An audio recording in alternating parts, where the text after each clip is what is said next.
जी अस्सलाम वालेकुम। कैफेट आज के दूसरे लेक्चर का आगाज़ करते हैं। लेक्चर 103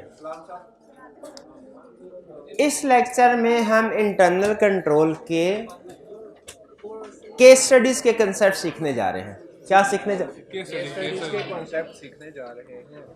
हमने जो कंट्रोल एक्टिविटीज स्टडी की हैं, ऑथराइजेशन फॉर एग्जांपल या रिकंसिलिएशन या दूसरी जितनी भी कंट्रोल एक्टिविटीज है, याद रखें वो सारी कंट्रोल एक्टिविटीज, वो जो कंट्रोल एक्टिविटीज हमने पढ़ी हैं वो किसी एक सिस्टम तक लिमिटेड नहीं है, बल्कि वो बहुत एक से ज्यादा सिस्टम पे भी अप्लाई हो सकती हैं।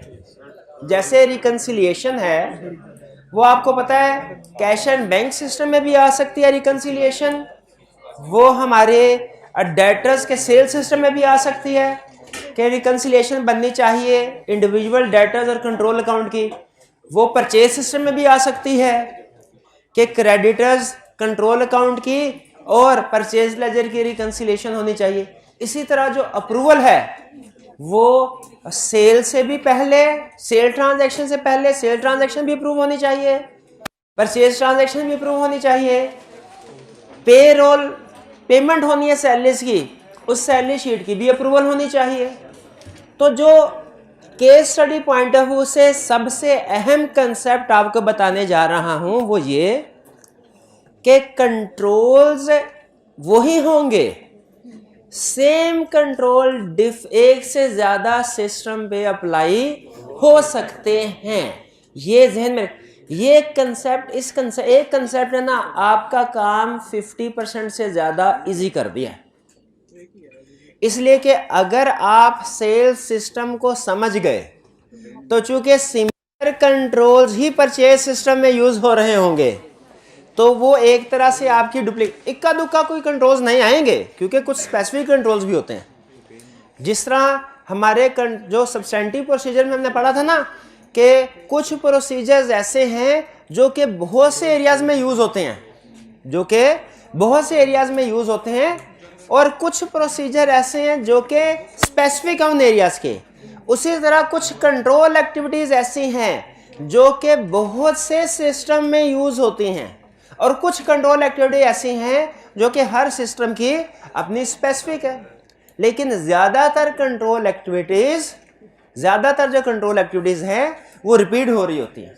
इसलिए अगर आप किसी एक सिस्टम को भी तसल्ली से समझ लें तो आप इस काबिल हो जाते हैं कि बाकी के जो सिस्टम, जितने भी सिस्टम, उनको आप खुद से भी रीड करें तो समझ आ जाए।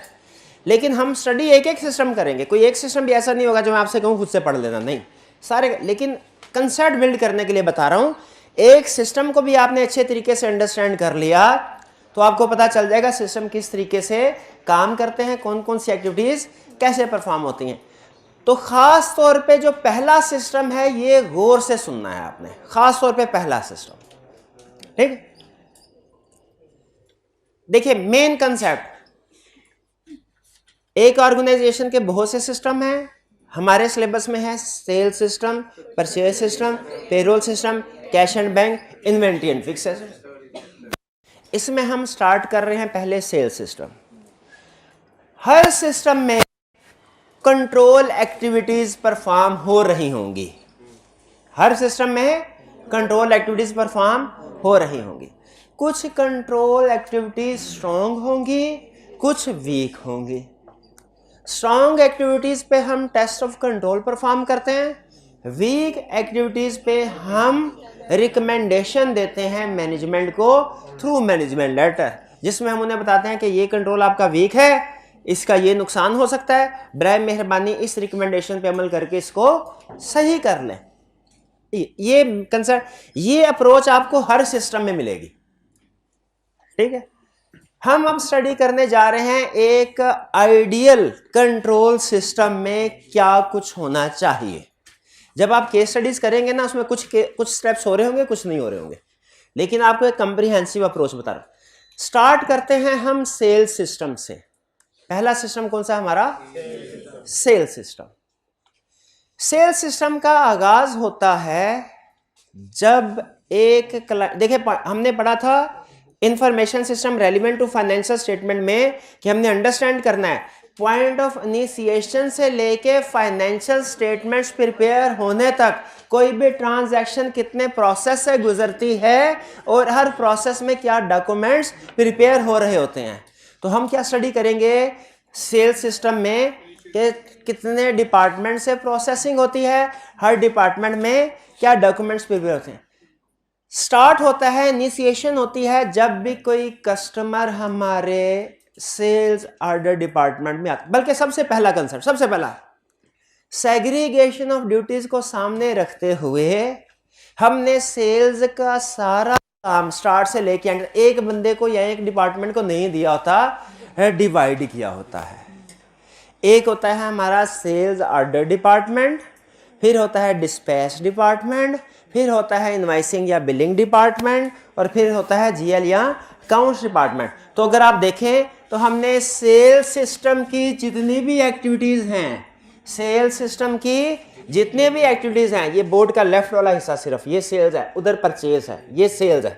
सेल्स सिस्टम की जितनी भी एक्टिविटीज हैं उन्हें 4 डिपार्टमेंट्स में क्लासिफाई किया है। कौन कौन? सेल्स ऑर्डर डिपार्टमेंट, फिर डिस्पैच डिपार्टमेंट, इनवाइसिंग या बिलिंग डिपार्टमेंट, जीएल या अकाउंट्स डिपार्टमेंट। मुझे बताइए सारे काम एक ही बंदे को क्यों नहीं दे दिए? Segregation duties. शाबाश, पहली चीज ये। तो पहली चीज आपने ध्यान में रखनी है, अगर किसी जगह पे वो कहे ना कि 2 एक्टिविटीज एक ही बंदा कर रहा है, आपने कहना सेग्रीगेशन ड्यूटीज नहीं ठीक। अच्छा, शुरू कहां से होता है? कस्टमर हमारे पास आता है सेल्स ऑर्डर डिपार्टमेंट में और आके कहता है सर बराए मेहरबानी मुझे क्रेडिट सेल कर दे। देखिए अगर तो कैश सेल्स है ना, फिर तो मसला कोई नहीं है, फिर तो उसी वक्त उसे सेल करके फारिग कर दिया। लेकिन कॉर्पोरेट लेवल पे more than 90% sales credit sales होती हैं। तो क्रेडिट सेल, जो सेल्स ऑर्डर डिपार्टमेंट है उसका काम क्या होता है? सेल्स ऑर्डर एग्री करना क्लाइंट के साथ, ये सेल्स एग्रीमेंट को कहते हैं। जो आपने लॉ में एग्रीमेंट पढ़ा ना, वो मर्केंटाइल लॉ में कि एग्रीमेंट होता है सेल परचेज का, ये वो एग्रीमेंट है। सेल्स ऑर्डर हमारे पॉइंट ऑफ व्यू से वो सेल्स ऑर्डर है, कस्टमर के पॉइंट ऑफ व्यू से वो परचेज ऑर्डर है। Sales order, sales order department सब जब उसके पास कस्टमर आता है वो पहले देखता है कि नया कस्टमर है कि पुराना कस्टमर है। अगर नया कस्टमर होना तो फिर वो उसे एक और डिपार्टमेंट के पास भेज देता है जिसे कहते हैं क्रेडिट डिपार्टमेंट। क्रेडिट डिपार्टमेंट का काम ये होता है कि नया कस्टमर है उसकी क्रेडिट इन्वेस्टिगेशन करे और उसको एक क्रेडिट लिमिट सेट कर दे। क्या सेट कर दे? कि इसको इस लिमिट तक उधार माल बेच सकते हैं। जब क्रेडिट लिमिट सेट हो जाती है तो फिर उसे सेल्स ऑर्डर डिपार्टमेंट के पास भेज दिया जाता है। सेल्स ऑर्डर डिपार्टमेंट फिर ये देखता है अगर ऑर्डर की अमाउंट क्रेडिट लिमिट से कम है तो उसको अप्रूव कर दे, और अगर ऑर्डर की अमाउंट ज्यादा है तो रिजेक्ट कर दे। अगर तो नया कस्टमर हो तो क्रेडिट लिमिट के बेस, अगर एग्जिस्टिंग कस्टमर है तो उसका मतलब ऑलरेडी उसकी क्रेडिट लिमिट सेट हो चुकी होगी। अब इसने क्रेडिट लिमिट सेट नहीं करनी सेल्स ऑर्डर वाले ने, लेकिन क्रेडिट लिमिट चेक करनी है, सेट नहीं करनी, चेक करनी। क्या चेक करना है? उसने देखना है कि कस्टमर का जो आउटस्टैंडिंग बैलेंस है, आउटस्टैंडिंग बैलेंस है, अगर ऑर्डर को एक्सेप्ट कर लिया जाए आउटस्टैंडिंग बैलेंस क्रेडिट लिमिट से ज्यादा नहीं हो जाएगा। अगर आउटस्टैंडिंग बैलेंस क्रेडिट लिमिट से ज्यादा हो रहा हो, सेल्स ऑर्डर डिपार्टमेंट क्या करे? रिजेक्ट कर दे। और अगर क्रेडिट लिमिट से नीचे हो एक्सेप्ट कर ले। ठीक है, तो सबसे पहले हमारा काम, पहला स्टेप, पहला डिपार्टमेंट कौन सा होगा? Sales order department. Sales order department का मकसद क्या होता है? इसका मकसद है कि जो सेल्स ऑर्डर वो अप्रूव करे जो विद इन क्रेडिट लिमिट हो, और अप्रूव करे ऑथोराइज्ड रेट पे, उन रेट्स पे जो डायरेक्टर ने अप्रूव किए हैं, अपने रेट्स पे नहीं। आप जब डिपार्टमेंटल स्टोर में शॉपिंग करने के लिए जाते हैं, वो जो बंदा कैश इनवाइस बना रहा होता है, इनवाइस आपकी, वो अपने रेट पे इनवाइस बना रहा होता है कि वो जो अप्रूव्ड हुए हैं, जो बिल्ट इन अप्रूव्ड। ठीक है, क्या उसको रेट चेंज करने की इजाजत होनी चाहिए? अगर रेट चेंज करने की इजाजत होगी ना तो महंगा सामान बेच के तो लो रेट इनवाइस पे शो करवाएगा। इसीलिए याद रखिए सेल्स ऑर्डर डिपार्टमेंट के पास जो है रेट सेट करने की पावर नहीं होनी चाहिए। तो सेल्स ऑर्डर डिपार्टमेंट की जिम्मेदारी है वही एग्रीमेंट वही ऑर्डर एक्सेप्ट करे जो विद इन क्रेडिट लिमिट है, उस पे रेट यानी प्राइस ऑथोराइज होनी चाहिए। उसी वक्त ऑर्डर एक्सेप्ट करे जब स्टॉक अवेलेबल हो, यानी कि स्टॉक आउट है, स्टॉक खत्म है और ऑर्डर एक्सेप्ट कर रहे हो, कस्टमर गाली नहीं देगा और क्या करेगा। तो इन्वेंट्री बैलेंस देख के फिर ऑर्डर एक्सेप्ट करें और सारे के सारे सेल्स ऑर्डर आगे भेज देने चाहिए डिस्पैच डिपार्टमेंट को कंप्लीटली। कोई एक सेल्स ऑर्डर भी आगे जाने से रह गया ना तो कस्टमर इंतजार करता रहेगा और इधर से किसी को पता ही नहीं चलेगा ये सेल्स ऑर्डर डिपार्टमेंट एक सफा नीचे गिर गया था। ये सेल्स ऑर्डर डिपार्टमेंट के मकसद हैं, ऑब्जेक्टिव हैं। सेल्स ऑर्डर डिपार्टमेंट में कंट्रोल के क्या ऑब्जेक्टिव हैं? ऑब्जेक्टिव है within credit limit sales order approve करना है, ऑथोराइज रेट पे स्टॉक अवेलेबल होना चाहिए, सारे के सारे सेल्स ऑर्डर आगे प्रोसेस भेज दे प्रोसेसिंग के लिए। इस मकसद को पूरा करने के लिए क्या कंट्रोल्स बनाए जाते हैं? देखिए ये मकसद है ना, मकसद उसके लिए कुछ कंट्रोल्स हैं। आपका मकसद है आपने पेपर पास करना है, उसके लिए कुछ कंट्रोल्स है, आप उस सिस्टम को फॉलो करते रहें। रेगुलरली आना, टेस्ट वगैरह देना, क्वेश्चनिंग करना, असाइनमेंट करना, ये सारे कंट्रोल एक्टिविटीज थे।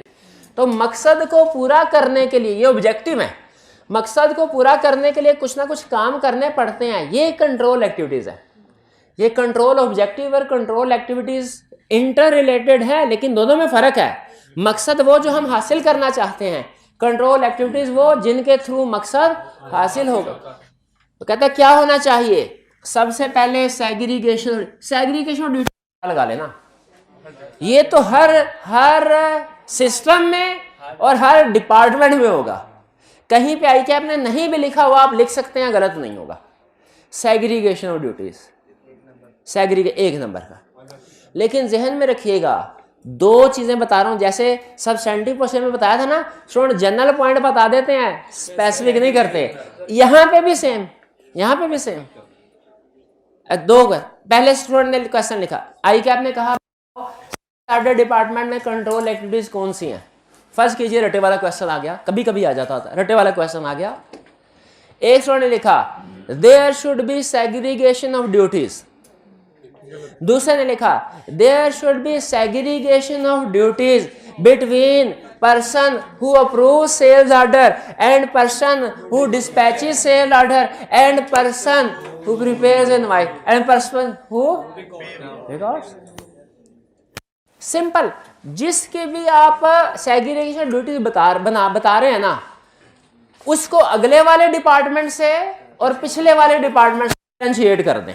सिंपल, जैसे टेक्निकली जो इसकी असल 100% करेक्ट होगी ना डिस्क्रिप्शन, वो ये होगी there should be segregation of duty between person who dispatches sales order, person who prepare sales order and person who approves credit limit. यानी जिस डिपार्टमेंट की सेग्रीगेशन ऑफ ड्यूटी बता रहे हैं ना, उसके एक आगे वाला डिपार्टमेंट और एक पीछे वाले डिपार्टमेंट को सेग्रीगेट कर दें। अच्छा बताइए, अब आगे मैंने नहीं बताया, डिस्पैच डिपार्टमेंट में सेग्रीगेशन ऑफ ड्यूटीज एक कंट्रोल होना चाहिए। इसको एक्सप्लेन कीजिए। There should be segregation of duty between person who dispatches sales order and person who invoices prepare invoices and person who approve sales order. इसी तरह invoicing या billing segregation duties होनी चाहिए किसमें? Between person who record invoices in accounts, person who prepares invoices, person who, और इसमें चूंकि आगे कोई और डिपार्टमेंट है नहीं, सिर्फ इतना लिखना है between person who records invoices and person who. Clear? तो इसी तरह ये तो है, बातों से बात निकली तो मैंने आपको बता दिया। पहला control activity sales order department में सेग्रीगेशन ड्यूटीज होनी चाहिए। एग्री करते हैं? आगे सेल्स ऑर्डर डिपार्टमेंट को क्रेडिट लिमिट सेट करनी चाहिए, सॉरी क्रेडिट लिमिट सेट भी होनी चाहिए, चेक भी होनी चाहिए। लेकिन ये जो क्रेडिट लिमिट सेट होंगी ये क्रेडिट डिपार्टमेंट करेगा। एक केस स्टडी में उसने कहा था कि सेल्स ऑर्डर डिपार्टमेंट वाले खुद ही क्रेडिट लिमिट सेट कर रहे हैं। जो भी कस्टमर आता है तो उसने आंसर में उसने कहा ये वीकनेस है और इसकी रीजन बताई। उसने कहा ये तो सेल्स ऑर्डर डिपार्टमेंट की असल में परफॉर्मेंस एवेल्युएट होती है कि कितनी सेल की इन्होंने, एग्रीमेंट कितने। उसने कहा ये तो हर एरे गैरे नथु हैरे को क्रेडिट सेल अप्रूव करता रहेगा, खुद ही उसकी लिमिट सेट करेगा। इसकी लिमिट क्या भाई सामान खरीद लो, नहीं चाहिए।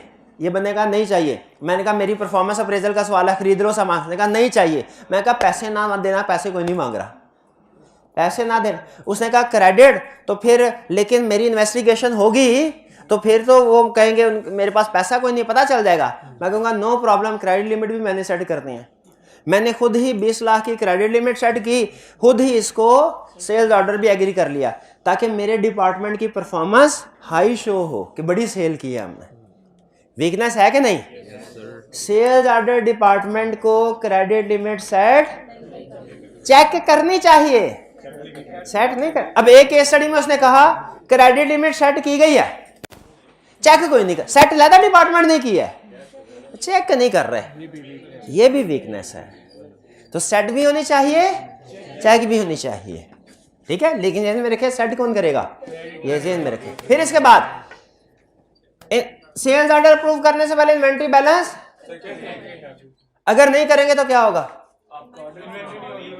स्टॉक बड़ा नहीं हुआ, ऑर्डर एग्री होंगे, ठीक है।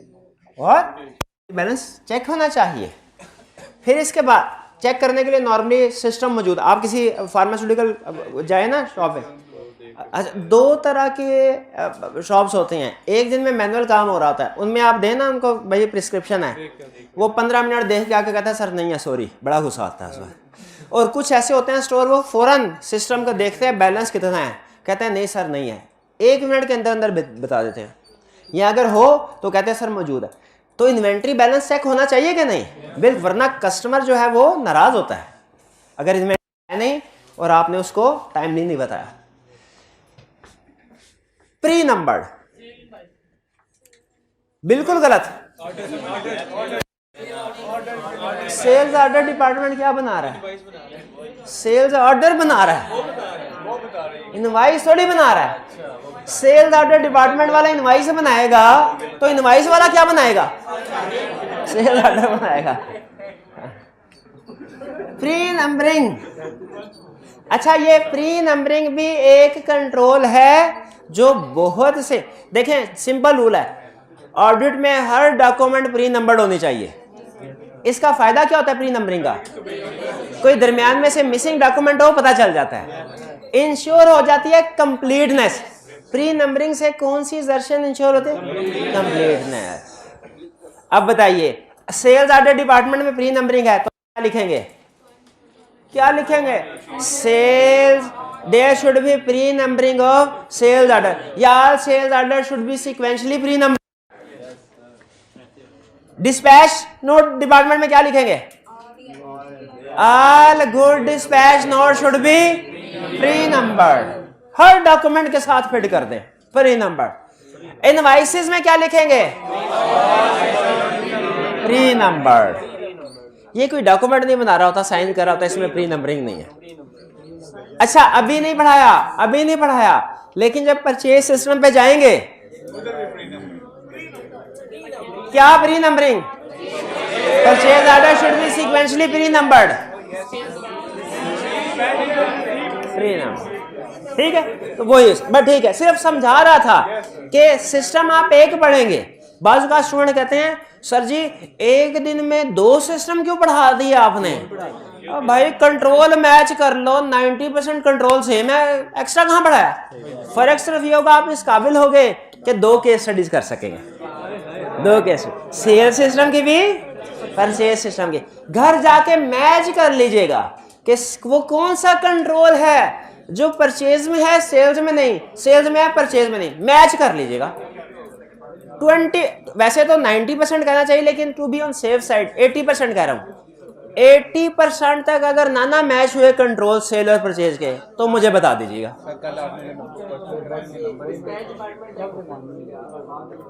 आगे चलते हैं। Rates and discounts are authorised, rates and discount are authorised. अगर ऑर्डर डिपार्टमेंट वाले के पास ये अथॉरिटी हो ना रेट और डिस्काउंट की, वो बड़े बड़े फ्रॉड कर सकता है। जिस तरह इसके पास क्रेडिट लिमिट सेट करने की अथॉरिटी नहीं ना होनी चाहिए, उसी तरह इसके पास रेट्स और डिस्काउंट की भी अथॉरिटी नहीं होनी चाहिए। अब फर्ज कीजिए मैं कॉलेज में एडमिशन ऑफिस में बैठा हूँ, स्टूडेंट आता है मेरे पास, मैं एडमिशन देता हूँ उनको, और एक ऑप्शन यह है प्रिंसिपल साहब ने फीस फाइनल की हो और कहा हो कि भाईजान ये फीस फाइनल है, डिस्काउंट भी है, स्टैंडर्डाइज्ड है, इस बेसिस के ऊपर ये डिस्काउंट है, ये डॉक्यूमेंट जमा करवानी है, इस बेस के ऊपर ये डिस्काउंट है, ये अगर कोई स्टूडेंट कहे मजीद तो खुद मेरे पास भेजो इसको। एक कंट्रोल पॉइंट ऑफ व्यू से ये सिस्टम ज्यादा बेहतर है। दूसरा क्या है कि हम एडमिशन ऑफिसर कहते हैं भाई बच्चा आए ना जाने ना पाए, घेर लेना उसको किसी भी रेट में। मैं कहा फिक्र मैं कहा सर फिर भी बता दे कितना, कहना देखो बताना उसको है 25,000, लेकिन अगर बच्चा ना दे सके तो 10,000 पे भी बुक कर देना, बताना उसको 25,000, फिर कहना डिस्काउंट करके 20,000 है। फिर अच्छा अब सुनिए मैं क्या करूंगा, उधर बैठा बच्चा आया। अच्छा याद रखिएगा कस्टमर हर तरह का होता है। कोई कस्टमर ऐसा होता है जो प्राइस भी नहीं पूछता, कहता है एडमिशन दीजिए मुझे या ये चीज कर लेकिन कुछ ऐसे भी होते हैं जो कहते हैं सर जी बस मर गए हम, कुछ खाने को नहीं है। कुछ घर वाले जो है वो बड़े मेरे सेवादार, मैं घर वालों सेवादार, पैसे नहीं भेज रहे, पहले सीएमए 4 साल हैं और मैं और उनके कपड़े देखें, उनके जूते देखें और उनका मोबाइल देखें तो एविडेंस इनकंसिस्टेंट होता है। लेकिन बहरहाल भाईजान आए, कहा एडमिशन चाहिए, मैं कहा 25,000 है, डिस्काउंट करके 20,000, नहीं सर कुछ डिस्काउंट करे 18,000। कहा ठीक है सर, थोड़ा सा और टाइम लगेगा आपकी इन हरकतों की वजह से, आपकी इन हरकतों की वजह से क्लास का टाइम ऑटोमेटिकली एक्सटेंड हो रहा है, कोई बात नहीं। इन्होंने कहा 18,000, मैंने कहा मसला ही कोई नहीं, कितने सब्जेक्ट में एडमिशन? 3, 18 दिया 56, ये 56,000 देने। मैंने कहा ठहर जाओ, अगर आप कहें आपका एडमिशन 12,000 में ना कर दूं, मैंने कहा ठीक है सर कर। मैंने कहा लेकिन जो बचेगा वो आधा आधा राधा, जो भी बचेगा वो आधा आधा। मैंने कहा ठीक है, मैंने कहा ठीक है। फिर इसके बाद अब क्या किया मैंने, अब देखें हर पेपर पे 6,000 की बचत हुई, अब 18,000, 9,000 मैंने रख लिया, 9,000 इन्होंने रख लिया। ये फ्रॉड सिर्फ उस वक्त होगा जब सेल्स ऑर्डर टीम के पास ये अथॉरिटी होगी कि वो रेट या डिस्काउंट को चेंज कर सके। इसीलिए audit point of control point of view से रेट्स और डिस्काउंट ऑथोराइज्ड ही होने चाहिए। सेल्स ऑर्डर डिपार्टमेंट को अथॉरिटी नहीं होनी चाहिए वो चेंज करे। केस स्टडी में एक कंसेप्ट याद रखिएगा, सेल में चलते ना फौरी तौर पे, बाजू का जहन में नहीं आता। सेल्स ऑर्डर डिपार्टमेंट समझ आ गया? नहीं मुझे नहीं लगता। 2-3 सवालों के जवाब दीजिए, 3-4। पहला क्वेश्चन, सेल्स ऑर्डर डिपार्टमेंट का स्टार्ट कहां से हुआ? एक्टिविटीज की बात, जब ये इनिशिएट हुआ डिपार्टमेंट, जब कस्टमर आया, कस्टमर ने आके ऑर्डर दिया। एंड क्या हुआ? इस कस्टमर के साथ जब सेल्स ऑर्डर साइन करके फाइनल कर लिया, उसकी एक कॉपी कस्टमर को दे दी, एक अपने पास रख ली और एक कॉपी अगले डिपार्टमेंट को भेज दी। अगले सारे डिपार्टमेंट को कॉपी जाती है। सेल्स ऑर्डर की कॉपी डिस्पैच को भी जाएगी, इनवॉइसिंग वाले को भी, अकाउंट्स वाले को भी। अगला क्वेश्चन मेरा, सबसे अहम डॉक्यूमेंट इस डिपार्टमेंट में क्या जनरेट होता है? Sales order. अच्छा, अगर आप ये इंश्योर करना चाहते हैं कि सेल्स ऑर्डर डिपार्टमेंट का काम सही हो, उसमें एरर या फ्रॉड ना हो, तो आप क्या सजेस्ट करते हैं? उसमें क्या क्या कंट्रोल एक्टिविटीज होनी चाहिए? सेग्रीगेशन ऑफ ड्यूटीज होनी चाहिए, क्रेडिट लिमिट सेट होनी चाहिए बाय इंडिपेंडेंट डिपार्टमेंट, ये चेक करें, डॉक्यूमेंट्स प्री नंबर होने चाहिए, इन्वेंट्री बैलेंस चेक होना चाहिए, रेट्स ऑथोराइज होने। भाई क्लियर हो गया? चलिए, अच्छा आगे चलते हैं। Next department dispatch. Dispatch department का काम, डिस्पैच डिपार्टमेंट का मकसद क्या होता है? मकसद नो मिशन, किस चीज की मिशन नहीं होनी, कोई भी सेल्स ऑर्डर डिस्पैच होने से रह ना जाए। नो मतलब एक सेल्स ऑर्डर 2 दफा डिस्पैच ना हो जाए। स्पेसिफिकेशन के जो स्पेसिफाइड है सेल्स ऑर्डर में वही चीजें डिस्पैच हो, और एक्नॉलेजमेंट कि जब वो चीजें डिस्पैच की जाएं कस्टमर से एक्नॉलेजमेंट लेनी चाहिए। ये इसको ऑब्जेक्ट, लेकिन ऑब्जेक्टिव पे इतना परेशान होने की जरूरत नहीं है।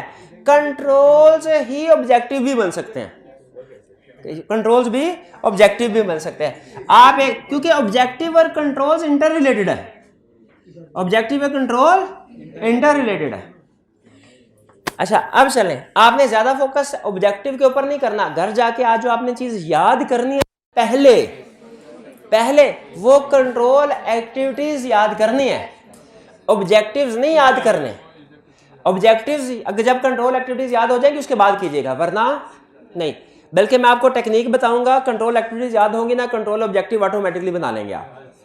ये ऑब्जेक्टिव बनाने का मकसद सिर्फ ये होता है कि आपको पता चल जाए इसका दायरा इख्तियार ये है, इस डिपार्टमेंट का स्कोप ऑफ वर्क ये है। डिस्पैच डिपार्टमेंट में सेग्रीगेशन ड्यूटीज होनी चाहिए, जीडीएन 3 नंबर होने चाहिए। अच्छा, डिस्पैच डिपार्टमेंट करता क्या है? इसका काम शुरू होता है जब इसके पास सेल्स ऑर्डर आ जाते हैं। देखिए, डिफरेंट सेल्स ऑर्डर की डिस्पैच डेट्स डिफरेंट होती है। ये क्या करता है, हर सेल्स ऑर्डर को उसकी डिस्पैच डेट के लिहाज से अरेंज कर लेता है कि 25 तारीख को ये सेल्स ऑर्डर डिस्पैच करने हैं, 26 को ये, 27 को ये। हर रोज सुबह आता है, देखता है आज मैंने कौन कौन सी चीजें डिस्पैच करने हैं। इन्वेंट्री वेयर हाउस मैनेजर से वो डिस्पैच की चीजें मंगवाता है, सेल्स ऑर्डर के साथ मैच, और उसके बाद पैक करके कस्टमर को भिजवा देता है। लेकिन इसमें चूंकि गलती होती है, गलती का चांस है कि कहीं जो चीज सेल्स ऑर्डर में लिखी हैं डिफरेंट चीजें डिस्पैच ना हो जाए। कहीं सेल्स ऑर्डर में ब्लैक कलर है तो ग्रे ना डिस्पैच हो जाए, सेल्स ऑर्डर में 10 की क्वांटिटी है तो 15 की क्वांटिटी डिस्पैच ना हो जाए। इसीलिए एक इंडिपेंडेंट, एक person, senior person dispatch department में वो पैक हो जाता है तो उसको डब्बे को, कार्टन को बंद करने से पहले रीचेक करता है। ये ध्यान में रखिएगा, एक पर्सन उसको रीचेक करता है कि सेल्स ऑर्डर और goods to be dispatch match करती हैं। अगर मैच करती हो तो वो एक डॉक्यूमेंट बनाता है जिसे कहते हैं गुड्स डिस्पैच नोट। ये गुड डिस्पैच नोट पे साइन करता है। कौन साइन कर रहा है? कौन बना रहा है? जो चेकिंग कर रहा है। और फिर इसे चीजों को भी और गुड्स डिस्पैच नोट इसको भी कस्टमर को सेंड कर देता है।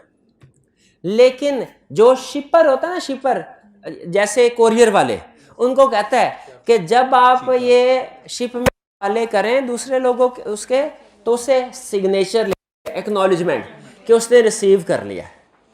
एक्नॉलेज किस चीज की? एक्नॉलेजमेंट रिसीव कर लिया, ताकि वो बाद में मुकर ना जाए। रिसीव कर लिया। फिर इसके बाद ये जो गुड डिस्पैच नोट की कॉपी होती है, एक अपने पास रखता है, एक इसने कस्टमर को भिजवा दी हुई है, और एक एक कॉपी अगले सारे डिपार्टमेंट को भिजवा देता है। नेक्स्ट डिपार्टमेंट है, पिछले को नहीं, अगले डिपार्टमेंट्स को। इसके बाद नेक्स्ट डिपार्टमेंट है इनवाइसिंग या बिलिंग। लेकिन यहां पे रुक के मुझे बताइए, जरा क्विक रिवीजन कर लेते हैं। गुड्स डिस्पैच, जो डिस्पैच डिपार्टमेंट, इसका काम स्टार्ट कब हुआ? सेल्स ऑर्डर इसके पास है। एंड कब हुआ? जब इसने चीजें डिस्पैच करके डॉक्यूमेंट अगले डिपार्टमेंट को भिजवा दी। सबसे अहम डॉक्यूमेंट ये कौन सी जनरेट कर? GDN, good dispatch. ये काम अपना सही करे, इसके काम में एरर या फ्रॉड ना हो, इसको इंश्योर करने के लिए क्या क्या कंट्रोल एक्टिविटीज हैं? सेग्रीगेशन ड्यूटी होनी चाहिए, प्री नंबरिंग किसकी? शाबाश। अब सुनिए, cross checking of goods and signing off GDN, ये समझ आ रहा है आपको कि डिस्पैच करने से पहले जो सेल्स ऑर्डर के साथ गुड डिस्पैच नोट की चीजों को मैच कर लें और गुड डिस्पैच नोट को साइन करे। ये साइन अहम होते हैं। बाद में जब हम एज ऑडिटर चेक करने के लिए जाते हैं ना कि ये सिस्टम फॉलो हो रहा है कि नहीं हो रहा, तो ये डॉक्यूमेंट्स चेक करते हैं, गुड डिस्पैच नोट है कि नहीं, साइन चेक करते हैं उसके ऊपर साइन हुआ है कि नहीं। इसलिए साइन वाले कंट्रोल हमारे लिए खास तौर पे अहम है। फिर कस्टमर की एक्नॉलेजमेंट होनी चाहिए। अगर कस्टमर की एक्नॉलेजमेंट नहीं ली जा रही, कंट्रोल स्ट्रांग है कि वीक है? एक दफा फिर से पढ़ लें, कोई प्रॉब्लम है तो पूछिए। सिर्फ कंट्रोल एक्टिविटीज में, ऑब्जेक्टिव्स में नहीं। ऑब्जेक्टिव ऐसे समझ आ जाएंगे आपको इसका मतलब क्या है, याद करने की जरूरत नहीं है, पढ़ लें। याद क्या करने हैं? देखिए, आज आपने घर जाके जो याद करने वाला मटेरियल ना अभी तक जो आपको, वो सिर्फ 10 लफ्ज है। 10, 1 2 3 4 5 6 7 8 बल्कि 9 कर लेंगे याद। ज्यादा काम तो नहीं है ना याद करने के लिए, आगे नहीं करना है। अभी तक 9 है, अभी तक 9 है। असाइनमेंट भी करना है, लेकिन जब आप असाइनमेंट कर रहे होंगे ऑटोमेटिकली ये रिवाइज हो रहे होंगे, और आपको उसी तरह एक पेज दे देंगे जैसे सब्सटेंटिव प्रोसीजर का पेज दिया था। सुबह सुबह नहार मुंह 10 मिनट सिर्फ, रात को सोने से पहले 5 मिनट सिर्फ, बाकी सारा दिन ना सब्सटेंटिव प्रोसीजर को देखें ना कंट्रोल। ये 15 मिनट दिन के ना सिर्फ इन 2 को दे दें, ये 10-12 दिन में परफेक्ट हो जाएगा आपका। 10-12 दिन, चाय के साथ चाय के बगैर आपकी मर्जी। आगे चले भाई, ऑर्डर हमारे दरमियान में है, इनवाइसिंग डिपार्टमेंट।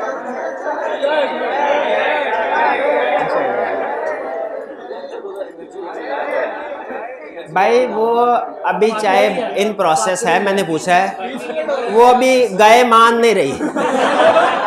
जैसे पता नहीं क्या मसला है, मैंने सुबह से उन्हें कहा हुआ है। चले आगे जा। नहीं आप बेफिक्र रहें, जब तक आपको चाय नहीं पिलाएंगे आपको भेजेंगे नहीं इंशाल्लाह। इनवाइसिंग या बिलिंग डिपार्टमेंट, इसका काम शुरू कब होगा? जब जीडीएन आ जाएगी, जब इसके पास। इसका काम होता क्या है? इसका काम ये होता है कि गुड डिस्पैच नोट को देख के उसकी बेस पे सेल इनवाइस प्रिपेयर करें, और खास तौर पे इसको नसीहत की जाती है, और भाईजान ऐसा हरगिज ना होने पाए कि कोई गुड्स तो डिस्पैच कर दी है उसकी इनवाइस ना बने, क्योंकि अगर इनवाइस ना बनी तो कस्टमर को आपने, इसका मतलब है रिकॉर्ड नहीं किया, कस्टमर रिसीवेबल आपकी बुक्स में रिकॉर्ड नहीं हुआ, आपको सारी उम्र नहीं पता चलेगा कि किस बंदे से पैसे लेने हैं। और कस्टमर इतना शरीफ शायद ही हो जो आपको खुद आके बता दे कि सर मैंने आपके पैसे देने हैं, ठीक है। तो इसीलिए इस डिपार्टमेंट में खास तौर पे प्री नंबरिंग का कंट्रोल सबसे ज्यादा अहम है। इस डिपार्टमेंट में प्री नंबरिंग का कंट्रोल क्यों सबसे ज्यादा अहम है? कि सिक्वेंशली प्री नंबर्ड होंगे, इधर सिक्वेंशली प्री नंबर्ड होंगे गुड डिस्पैच नोट, इधर सिक्वेंशली प्री नंबर्ड होंगी सेल इनवाइसेस, और पता चल जाएगा कि कौन सी गुड डिस्पैच नोट का इनवाइस हो गई है, कौन सी गुड डिस्पैच नोट की इनवाइस नहीं हुई। आगे चलते हैं। तो इसका मकसद क्या है? पहला कंप्लीटनेस का मतलब क्या है? सारे के सारे गुड्स डिस्पैच की इनवाइस बननी चाहिए। दूसरा एक्यूरेसी, इनवाइस सही बननी चाहिए। तीसरा जो रिटर्न सेल्स रिटर्न है, हाँ सेल्स रिटर्न, ऐसा ना हो कस्टमर साथ वाली दुकान से सामान खरीदे और हमें वापस करने के लिए आ जाए, तो ऐसे रिटर्न ऑथोराइज होनी चाहिए। सेल्स रिटर्न, यहाँ पे रिटर्न से मुराद सेल्स रिटर्न है। जब परचेज में जाएंगे तो उससे मुराद क्या होगी? सेग्रीगेशन ड्यूटी होनी चाहिए, प्री नंबरिंग होनी चाहिए, किसकी? इनवाइस ना बोले, इनवाइस को परचेज इनवाइस भी हो सकती है। एग्जाम में प्रोसीजर लिखते हुए जितना स्पेसिफिक हो उतना बेहतर है। सेल इनवॉइस प्रिपेयर करनी है तो अगर आप चाहते हैं कि अगर आप चाहते हैं कि सारी की सारी गुड डिस्पैच नोट की इनवॉइसेस प्रिपेयर हो तो सीक्वेंशली प्री नंबरिंग कर लें, उससे मिसिंग चीजों का पता चल जाएगा। अगर आप चाहते हैं कि सही सेल इनवॉइस प्रिपेयर हो तो सेल इनवॉइस दो काम करें। पहला काम, सेल इनवॉइस प्रिपेयर करें सेल्स ऑर्डर और गुड डिस्पैच नोट की बेस पे। अब जिसको ये सेंटेंस समझ आ गया ना उसको सेल्स ऑर्डर समझ आ गया कि सेल्स इनवॉइस प्रिपेयर होनी चाहिए on the basis of sales order and good dispatch note. क्योंकि जिसको सिस्टम नहीं समझ आया ना उसको यही नहीं पता होगा सेल्स ऑर्डर में, गुड डिस्पैच नोट में और सेल इनवॉइस में फर्क क्या है। लेकिन अब आपको पता है, क्योंकि दुनिया की कोई भी सेल इनवॉइस हो ना उस पर दो चीजें कम से कम जरूर होती हैं, एक क्वांटिटी, एक रेट। क्वांटिटी कहां से उठानी है सेल इनवॉइस में? सेल्स ऑर्डर से, गुड डिस्पैच नोट से। असल में बाज औकात सेल्स ऑर्डर ना इंस्टॉलमेंट्स में भी डिलीवर होता है। तो आपने 100 का ऑर्डर बुक किया, 60 की डिलीवरी दे दी, तो गुड डिस्पैच नोट कितने की बनेगी? 60। तो इनवॉइस कितने की बननी चाहिए? तो बताइए, इनवॉइस, क्वांटिटी, गुड डिस्पैच, और रेट कहां से उठाना है? Sales order. और एक इंडिपेंडेंट पर्सन इसको फिर रीचेक कर ले। आप एक चीज नोट कीजिएगा, कभी कभार ऐसा होता है टेलीकॉम सेट जैज वाले इनकी सर्विसेज या सस्पेंड हो जाती है, कोई इनमें फॉल्ट आ जाता है। आप देखेंगे इनकी ऑपरेशनल सर्विसेज, जो ऑपरेशनल सिस्टम है ना, वो हो सकता है बैठ जाए, नॉर्मली नहीं बैठता। बैंकिंग सिस्टम में भी हो सकता है उनकी सर्विसेज कुछ सस्पेंड, इनके बाकी के सिस्टम तो बैठ सकते हैं, एक सिस्टम को ये नहीं बैठने देते, बिलिंग सिस्टम को। जैसे ही आप, ऐसा तो हो सकता है किसी को कॉल मिलाए ना तो आगे से जवाब आए मोबाइल बंद है या आउट ऑफ रीच या इस तरह, लेकिन ऐसा कभी नहीं होगा कॉल मिली, कॉल बंद हुई और पैसे ना कटे। ठीक है, वो बिलिंग सिस्टम उन्होंने पैकेज में जैसे ही एक्टिवेट करवाएंगे फौरी पैसे कटेंगे, पैसे इकट्ठे कर जाते हैं। बिलिंग सिस्टम स्ट्रांग रखा होता है, इसीलिए इसमें रीचेकिंग जरूर होनी चाहिए। एक तो ये कि आपने सेल इनवॉइस प्रिपेयर करते हुए जीडीएन सेल्स ऑर्डर को यूज करना है। दूसरा, sale invoice should be rechecked by independent person. Purchase invoice में ये बात नहीं आएगी, परचेज इनवॉइस, लेकिन सेल इनवॉइस क्रिटिकल है, रिसीव एसेट है ना, रीचेक। और आईटी कंट्रोल्स होने चाहिए। आईटी कंट्रोल्स तब होते हैं जब आईटी सिस्टम यूज कर रहे हो। यहां पे मुझे लिखना चाहिए था if IT system is used. अगर आईटी सिस्टम यूज हो रहा है ना तो उसमें भी ये काम होते हैं, लेकिन उसके लिए फिर आईटी कंट्रोल होते हैं। प्री नंबरिंग होने, अच्छा, जब सेल्स रिटर्न होगी तो क्या होगा? डेबिट नोट के क्रेडिट नोट क्या इशू होता है? क्रेडिट नोट ऑथोराइज्ड और प्री नंबर होने चाहिए। ठीक है, मुझे एक चीज का जवाब दीजिए, क्रेडिट नोट ऑथोराइज्ड होना चाहिए? क्योंकि कोई अप्रूव करेगा फिर ही सेल रिटर्न की एंट्री डालनी है ना, हर बंदे से सेल। इसकी प्री नंबरिंग भी होनी चाहिए, प्री नंबरिंग भी होनी चाहिए। मुझे बताइए, ये दोनों कंट्रोल, प्री नंबरिंग और ऑथोराइजेशन, इनवाइसिंग या बिलिंग डिपार्टमेंट को क्यों दिया? इसलिए कि ओरिजिनल सेल्स भी इसी के पास है रिकॉर्ड, ओरिजिनल इनवाइस इसी को पता है हमारी दुकान से ये सेल हुई है कि नहीं, इसीलिए इसका क्लियर। आगे चलते हैं। जीएल या accounts department, general ledger, GL में इसका काम जीएल या अकाउंट्स। अच्छा फिर बताइए, मैं भूल गया आपसे 3 सवाल पूछना। इनवाइसिंग या बिलिंग डिपार्टमेंट का काम स्टार्ट कब होता है? जीडीएल से। एंड कब होता है? जब ये सेल इनवाइस प्रिपेयर करके कस्टमर को और अगले डिपार्टमेंट्स को भेज। सबसे अहम डॉक्यूमेंट कौन सी जनरेट होती है? सेल। ये इंश्योर करने के लिए कि ये अपना काम ठीक तरीके से करे, सेल इनवाइस में एरर, फ्रॉड वगैरह ना हो, क्या कंट्रोल्स होने चाहिए? Duties, pre numbering, invoice prepare हो जीडीएन सेल्स ऑर्डर की बेस पे, रीचेकिंग हो। बिल्कुल। नेक्स्ट, जीएल या अकाउंट्स डिपार्टमेंट। इसका काम शुरू होता है जब इसके पास पूरे दिन की सेल इनवाइसेस आ जाती। इसका काम है क्या? इसका काम सुन लीजिए, इसका काम है recording and posting. GLD accounts department का काम क्या है? Recording and posting. अब इसका फंक्शन आप आसानी से समझ लेंगे क्योंकि काउंटिंग पढ़ी हुई है आपने।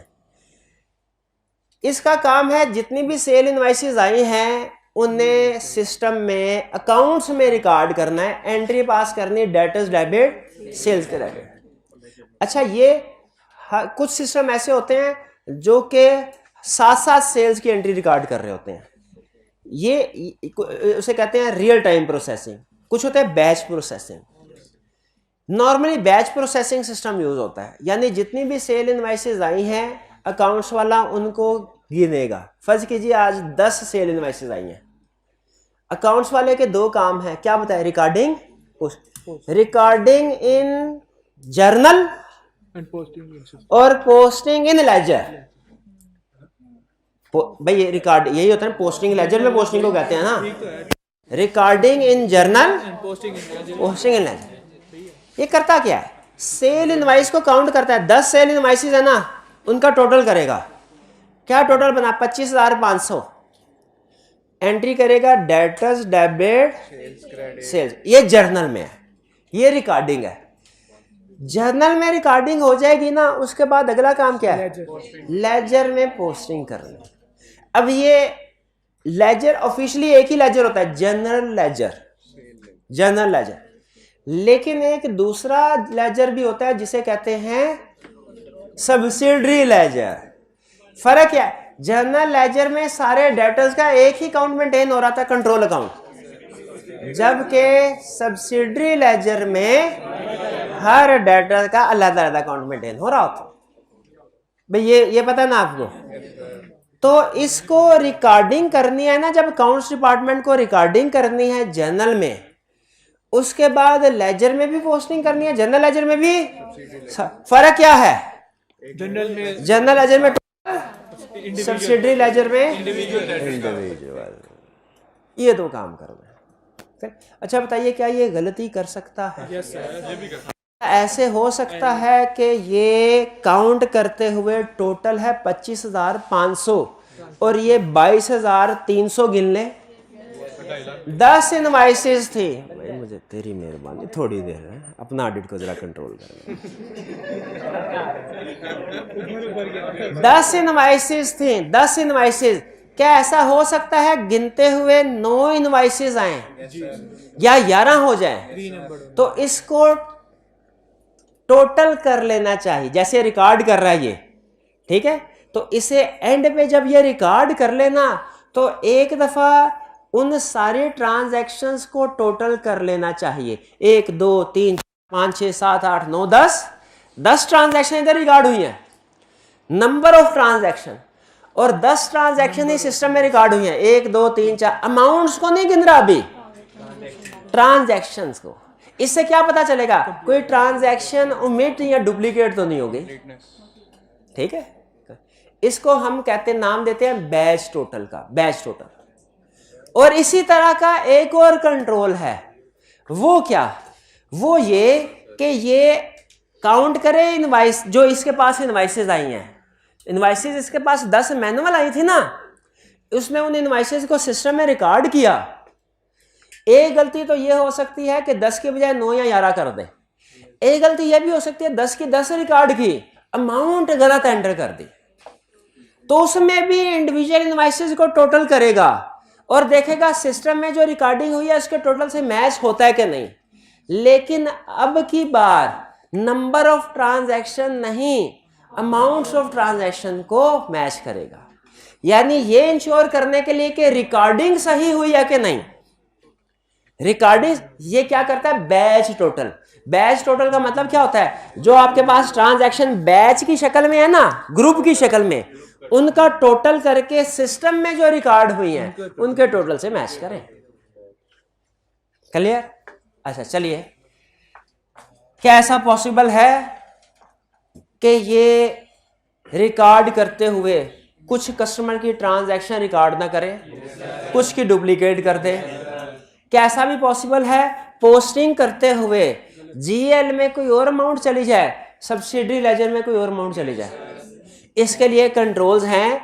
ये मंथली बेसिस पे अकाउंट स्टेटमेंट भी भेजे सारे कस्टमर को, ताकि जिनकी कमी बेशी है सामने आ जाए। और दूसरा, सब्सिडरी लेजर और कंट्रोल अकाउंट की रिकंसिलिएशन भी करें, सब्सिडरी लेजर और कंट्रोल अकाउंट की, ताकि अगर सब्सिडरी लेजर या कंट्रोल अकाउंट में कोई गलत ट्रांजैक्शन आ रही है तो सही हो जाए। तो दो कंट्रोल्स हैं, एक अकाउंट स्टेटमेंट सेंड करना और एक रिकंसिलिएशन बनाना। ये दोनों समझ आ गए आपको? और फिर जो पुराने डेटर्स हैं उनकी एजिंग करना, सॉरी सारे डेटर्स की एजिंग करना, और जो पुराने वाले डेटर्स हैं उनको राइट ऑफ करना। कुछ समझ आएगा? अकाउंट स्टेटमेंट सेंड करनी चाहिए, रिकंसिलिएशन बननी चाहिए, किसकी किसके साथ?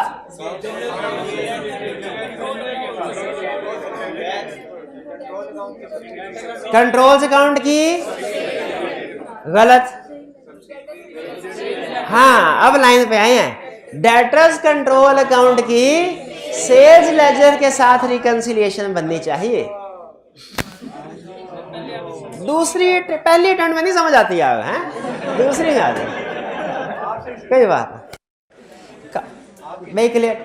अब आप एक काम कीजिए, तसल्ली के साथ इसको रीड कर लीजिए, और क्वेश्चन नंबर 9A है केस स्टडी वॉल्यूम 1 में 9A।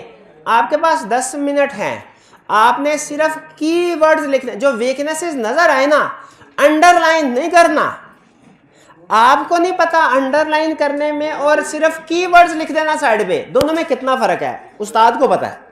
आपने केस स्टडी को पढ़ना है, इसकी रिक्वायरमेंट को पढ़ना है पहले, फिर जो भी रिक्वायरमेंट है वो भाई चाय वाला भी, आह केस स्टडी का मजा आ गया, वाह बड़े बेहतरीन टाइम पे आया, शाबाश शाबाश शाबाश। ये हाँ ये केस स्टडी हो तो ऐसी हो चाय के साथ। आपने फिर से बता रहा हूं, आपने अंडरलाइन नहीं करना, जो कंट्रोल वीकनेसेस होंगी अलहदा सफे पे लिखना है, लिखे चाहे सिर्फ कीवर्ड 2-3 लफ्ज लिख दें चलेगा, लेकिन अलहदा लिखना है। फॉलो कर रहे हैं बात को, समझ रहे हैं? 9A पेज नंबर कौन सा है? 167। स्टार्ट कर लीजिए, आपके पास हैं 7.5 मिनट और आपका वक्त शुरू होता है अब। पास कीजिए जी। क्वेश्चन आपने अटेम्प्ट कर लिया होगा, आप डिस्कशन करते हैं इसकी, ताकि हमें पता चल जाए किस तरीके से वो क्वेश्चन पूछता है, और अपने सॉल्यूशन को मैच कर लीजिएगा इन पॉइंट्स के साथ। अच्छा, और एक चीज ध्यान में रखिएगा, नॉर्मली आपको दो बॉडीज के ज्यादा क्वेश्चन मिलेंगे, एक ACCA के, एक CA के। ICAP की कोशिश होती है कि अगर मैं 5 वीकनेसेस पूछूं ना तो क्वेश्चन में 4 वीकनेसेस हो और एक थोड़ी हिडन किस्म की हो, डिफिकल्ट किस्म की हो, 5। ACCA के क्वेश्चन, ACCA बॉडी की कोशिश होती है कि अगर मैंने 5 वीकनेसेस पूछी है ना तो क्वेश्चन में 7 या 8 वीकनेसेस हो, जो स्टूडेंट आसानी के साथ आइडेंटिफाई कर लें। तो ACCA और CA के क्वेश्चन में आपको 2 फर्क नजर आएंगे। एक ये कि ACCA कुछ सरप्लस पॉइंट्स भी क्वेश्चन में रखता है, ICAP नहीं रखता। दूसरा, ACCA की केस स्टडी कंपैरेटिवली थोड़ा सा इजी होती हैं, ICAP की केस स्टडी में वो इंफॉर्मेशन को हिडन रखता है। हिडन जैसे ACCA में वो ये कहेगा, ACCA में कि while performing inventory count, obsolete items are not separately identified। ICAP का जब एग्जामिनर क्वेश्चन बना कहता है ये क्या हुआ, नॉट आइडेंटिफाइड, मैंने जहां पे नॉट का लफ्ज लिख दिया स्टूडेंट को तो ऑटोमेटिकली समझ आ जाएगी ये वीकनेस है। जिसने तैयारी नहीं भी की होगी उसको भी पता चला। तो वो क्या कहता है ICAP कहता है केस स्टडी में while performing inventory count only physical quantities are being verified। तो थोड़ा सा आपको सोचना पड़ता है कि फिजिकल क्वांटिटी है तो कंडीशन भी तो चेक होनी चाहिए थी जो उसने मेंशन नहीं, लेकिन ये चूंकि वो इंफॉर्मेशन थोड़ी हिडन रख रहा है, क्लियरली नॉट के वर्ड के साथ प्रेजेंट नहीं कर रहा। तो ICAP की केस स्टडी में जो इंटरनल कंट्रोल की, इसमें थोड़ा सा आपको सोचना पड़ता है। इसलिए मेरी रिकमेंडेशन ये है, स्टार्टिंग पॉइंट के लिए, स्टार्टिंग प्रैक्टिस के लिए ACCA की केस स्टडीज करें। फिर उसके बाद आपकी होम असाइनमेंट में दोनों तरह की केस स्टडीज होंगी। पहले ACCA की कर लें, फिर उसके बाद ICAP की, ये ज़्यादा बेहतर है। बाकी अगर आपका कंसेप्ट क्लियर है, कोई भी कर सकते हैं, फ़र्क मैंने आपको बता दिया। ये ACCA की केस स्टडी है। सबसे पहले रिक्वायरमेंट, 3 रिक्वायरमेंट्स हैं। पहला, in respect of internal control of your international, internal control से पता चल गया हमें इंटरनल कंट्रोल की केस स्टडी है। पहला, identify and explain 5 deficiencies, 5 deficiencies बतानी। लफ्ज डेफिशिएंसी से भी पता चल गया, जिस तरह लफ्ज थ्रेट से पता चलता है ना, कोड ऑफ एथिक्स का क्वेश्चन है, तो लफ्ज डेफिशिएंसी से पता चल गया इंटरनल कंट्रोल। लफ्ज रिस्क से पता चलता है, शाबाश, तो इसमें कीवर्ड डेफिशिएंसी है। फिर recommend control to address each of this deficiency, आपने सिर्फ आइडेंटिफाई नहीं करना बल्कि ये भी कंट्रोल भी बताना है कि इसको एड्रेस करने के लिए क्या होना चाहिए। इसका बड़ा आसान असूल क्या, जो यहाँ पे नहीं हो रहा वो यहाँ पे होना चाहिए, और बाज़ औक़ात जो यहाँ पे गलत हो रहा है तो यहाँ पे सही होना चाहिए। ठीक है, यानी ये इसी को अपोजिट करके कंट्रोल रिकमेंडेशन बन जाती है। डिस्क्राइब टेस्ट ऑफ कंट्रोल की तरफ अभी नहीं जाना। टेस्ट ऑफ कंट्रोल मैंने आपको सिखाना है, लेकिन ऐसे कि आपको कंट्रोल एक्टिविटी से खुद ही टेस्ट ऑफ कंट्रोल बनाना आ जाए, अलग-अलग याद ना करना पड़े, क्योंकि यहाँ पे हमारी कोशिश होगी मिनिमम मेमोरी वर्क करके इस चैप्टर को कवर करना है। इसलिए जिस जिस तरीके से मैं आपको कह रहा हूँ, सजेशन दे रहा ना, आपने उसी तरीके से तैयार करना है। मैंने आपको सिर्फ और सिर्फ ना कंट्रोल ऑब्जेक्टिव याद करने को कहा किसी भी सिस्टम में, ना मैंने आपको टेस्ट ऑफ कंट्रोल याद करने को कहा, ना मैंने आपको वीकनेसेस के ऊपर काम कर, सिर्फ एक ही चीज मैंने आपसे कहा याद, हर कंट्रोल एक्टिविटी। सेल सिस्टम में भी याद करना है तो सिर्फ कंट्रोल एक्टिविटी, परचेज सिस्टम में भी याद करना है तो सिर्फ कंट्रोल एक्टिविटी, पेरोल सिस्टम में भी याद करना है तो सिर्फ control activity, cash and bank में भी याद करना है तो सिर्फ control activity, inventory and fix asset में भी याद करना है तो सिर्फ कंट्रोल एक्टिविटी। लेकिन जब किताब खोलें तो आपके सामने ऑटोमेटिकली कंट्रोल ऑब्जेक्टिव भी आ जाते हैं, कंट्रोल एक्टिविटीज भी आ जाती हैं, टेस्ट ऑफ कंट्रोल भी आ जाते हैं, तो दिल करता है कि साथ वो भी पढ़ लें, या हम डर जाते हैं देख के इतना ज्यादा कुछ याद करना है। तो उसके लिए हमने क्या किया, हमने एक पेज बना लिया, जैसे आज सब्सटेंटिव प्रोसीजर का पेज दिया था ना, वैसे इस पेज में देखे है क्या भला, कंट्रोल, हर system, sale system, purchase system, payroll, inventory, fix asset, cash and bank, देखे हैं पांचों? yes, हर एक के सारे डिपार्टमेंट एक्टिविटीज हैं, और हर डिपार्टमेंट के अंदर जो कंट्रोल्स हैं, एक्टिविटीज, ये पेज याद कर लिया, सारा चैप्टर याद कर लिया। ये पेज डिस्ट्रीब्यूट हुआ है आपको सबको? चले, कॉपी हो रहा है, कर रहे हैं, क्लास एंड तक मिल जाएगा। वो कौन सा आप बैठे बैठे याद कर लेना, घर जाके याद करना है, जानने से पहले मिल जाएगा। 5 डेफिशिएंसी, टेस्ट ऑफ कंट्रोल अभी नहीं करना, ये मैंने स्किल कल आपको सिखानी है, लेकिन ज़हन में रखिएगा कंट्रोल वीकनेस और टेस्ट ऑफ कंट्रोल में फ़र्क है। अभी सिर्फ 1 और 2 पार्ट करना है, और केस असाइनमेंट देते हुए मैंने चेक किया इसमें टेस्ट ऑफ कंट्रोल ना हो, लेकिन अगर फर्ज कीजिए कहीं पे वो टेस्ट ऑफ कंट्रोल पूछ रहा है तो वो पार्ट फिर आपने नहीं करना होगा, लेकिन मैंने अपनी तरफ से चेक कर लिया किसी में है नहीं, एहतियातन ये कह रहा हूँ। Peer International Company is a manufacturer of electrical equipment in factories across the countries, and its customer base includes retailer as well as individual to whom direct sales are made through website. Factories across the country, इसकी वजह से risk तो cess हो सकता था, different places में inventory है, लेकिन रिस्क पूछ ही नहीं रहा, वो तो सिस्टम पूछ रहा है, वीकनेस पूछ रहा है, रिस्क नहीं पूछ रहा, हाँ सिस्टम पूछ रहा है, वीकनेस ही पूछा सिस्टम की। You are an audit supervisor of Apple and company and are currently reviewing documentation of Pierce international control in preparation for the interim audit. अब ये आपको वो सिस्टम बता रहा है जिसमें से वीकनेसेस ढूंढनी है और रिकमेंडेशन देनी है। पहला, Peer's website allows individual to order goods directly and full payment is taken in advance. ये अब हमें सेल्स सिस्टम की बात कर, यहाँ पे रिस्क था, जब भी आप 100% पेमेंट एडवांस में लेते हैं रिकॉर्डिंग रेवेन्यू एरर का रिस्क होता है, लेकिन वो यहाँ पे नहीं लिखना क्योंकि हाँ वो रिस्क है, कंट्रोल वीकनेस नहीं है। हमने कंट्रोल वीकनेस आइडेंटिफाई किया।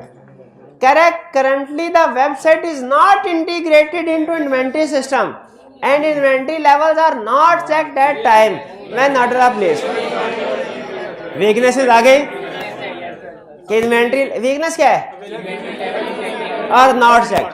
अच्छा, अब यहाँ पे रिकमेंडेशन देनी है, दो ऑप्शन है आपके पास।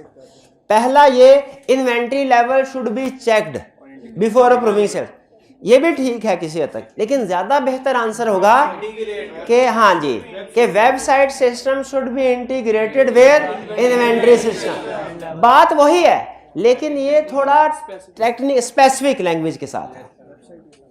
भैया समझ आ गया आपको? चेक इन्वेंटरी लेवल के साथ होना चाहिए ना इंटीग्रेट। आगे चलते हैं। गुड, एक हो गया जी। Goods are dispatched via local couriers, कोई इशू नहीं। However, they do not always record customer signature as proof that customer has goods. Weakness में क्या लिखेंगे? Customer acknowledgement is not being received. और recommendation में हाँ फिर वही local courier should be instructed to receive signature of customer on receipt of goods. दो हो गए भाई, समझ आ रही है? मुश्किल तो नहीं थी। आगे चलते हैं। Over the past 12 months, there have been customer complaints about delays between sales order and receipt of goods. Peer has investigated, आगे इसको कंटिन्यू कर रहा है।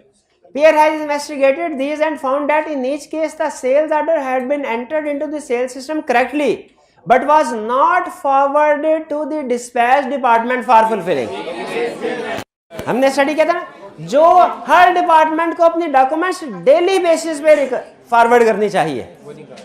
तो इसका मतलब ये हुआ कि सेल्स ऑर्डर जो है वो उसको आगे डिस्पैच नहीं कर रहा। तो क्या होना चाहिए? डेली बेसिस के ऊपर डिस्पैच डिपार्टमेंट को फॉरवर्ड करें। अच्छा हाँ, तीन हो गए। ये भी वीकनेस है।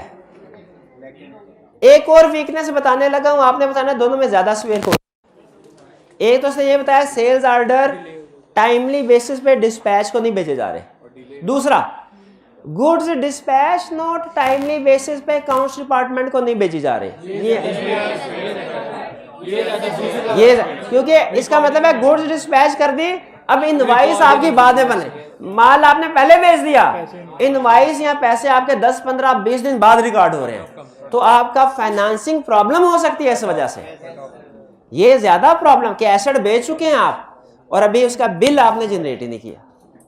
बहरहाल दो। नेक्स्ट, तीन हो गए। चले। Peer's retail customers undergo credit checks prior to being accepted and credit limits are set according. अच्छा ये by sales ledger clerk, ये इंडिपेंडेंट क्रेडिट आर्ट डिपार्टमेंट होना चाहिए। इंडिपेंडेंट, ये हाँ आखिरी लफ्ज ने बेड़ागर्द कर दिया। ये सेल्स ऑर्डर डिपार्टमेंट की बजाय क्रेडिट का होना चाहिए। अच्छा, क्वेश्चन में एक और एंगल से भी उसने वीकनेस आइडेंटिफाई की है कि क्लर्क लेवल के बंदे को ये लिमिट ये डायरेक्टर लेवल को सेंड करनी चाहिए। तो आप दोनों में से किसी भी के मुताबिक एक्सप्लेन कर दे, वो ठीक है। These customer place their orders through one of the sales team who decide on sale discount level. ये भी गलत है। अच्छा, ये दोनों सेम है कि अलग है? ये क्रेडिट लिमिट से रिलेट कर रहा है, ये प्राइस एंड डिस्काउंट से रिलेट कर रहा है। As a result of staff changes in the purchase, आपको पता है वो एक्स्ट्रा भी रखता है normally. As a result of staff changes in the purchase ledger department, supplier statement reconciliation are no longer performed. अच्छा, अब खुद वीकनेस है, रिकमेंडेशन क्या होगी? अच्छा, अब खुद सोचें कि ज्यादातर वीकनेसेस नॉट के लफ्ज से आपने आइडेंटिफाई कर ली कि जो काम नहीं हो रहा। आई कैब कहता है नहीं भाई मैं ऐसे चेक नहीं करूंगा, सिस्टम यही होगा लेकिन मैं इंफॉर्मेशन इस तरीके से प्रेजेंट करूंगा उसमें नॉट का लफ्ज नहीं आएगा। स्टूडेंट को नॉट के लफ्ज की हेल्प नहीं देनी मैंने, चैलेंजिंग बना रहा है ना, ये ज़हन में रखिएगा। हाँ लेवल बिल्कुल नहीं, मुझे वैसे पर्सनली पढ़ने के लिए ना, जो मेरा तजर्बा है पढ़ने के लिए ACCA का स्टडी मटेरियल ICAP के स्टडी मटेरियल से बहुत अच्छा है, लेकिन प्रैक्टिस करने के लिए ICAP के स्टडी मटेरियल का कोई जोड़ नहीं है, कोई जोड़ नहीं है। ICAP जैसे अच्छे क्वेश्चन बनाता है ना, कम से कम मैंने जितना 2-4 बॉडीज को देखा है वो इसके लेवल के नहीं। ICAP का क्वेश्चन बहुत अच्छा होता है। आपने वादा किया था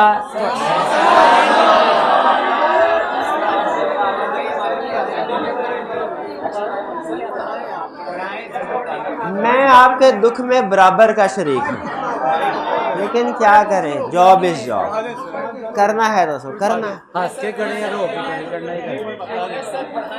आप। अच्छा एक मिनट है, आप नोट करते जाएं कितनी चीजें डिफरेंट हैं, डिफरेंट है। सिर्फ आपको यूं समझ लीजिए आपकी रिवीजन होने वाली है, रिवीजन होने वाली, अभी पढ़ा अभी रिवीजन 20 मिनट 5:30 तक आप फ्री होंगे इंशाल्लाह। शोर मचाएंगे तो टाइम मजीद बढ़ सकता है।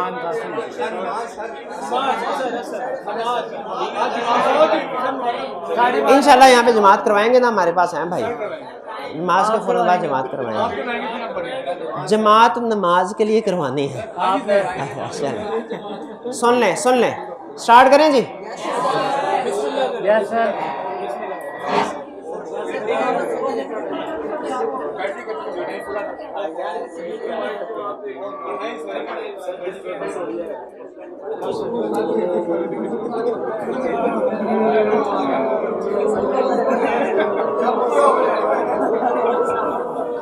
पाँच बज के 35 मिनट।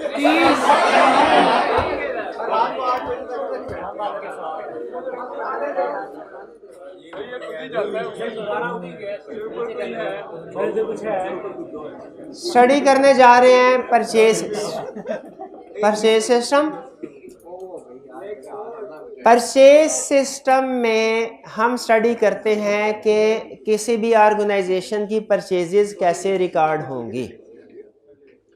परचेज सिस्टम स्टार्ट होता है जब हमारी ऑर्गेनाइजेशन में किसी भी डिपार्टमेंट को चीज़ों की ज़रूरत पड़ती है, तो वो एक मटीरियल रिक्विजिशन, परचेज रिक्विजिशन नहीं, मटीरियल रिक्विजिशन फॉरवर्ड करता है इन्वेंट्री डिपार्टमेंट को।